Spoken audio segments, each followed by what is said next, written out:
বন্ধুরা, আজ উপস্থিত হয়েছি শ্রীযুক্ত প্রশান্ত পাল মহাশয়ের স্টুডিওতে।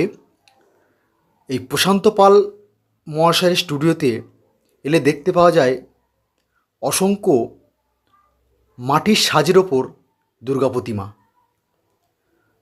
এই প্রতিমাটা সম্পূর্ণ রেডি হয়ে গিয়েছে, এখন শুধু অপেক্ষা করছে মণ্ডপে যাওয়ার জন্য।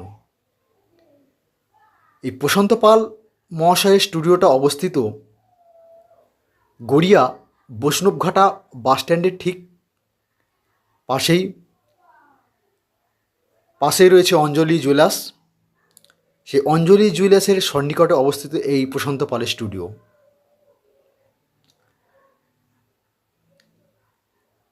সবাইকে জানাই আগাম শুভ শারদীয়া প্রীতি শুভেচ্ছা ও আন্তরিক অভিনন্দন। ভিডিওটা ভালো লাগলে অবশ্যই লাইক করুন আর বন্ধু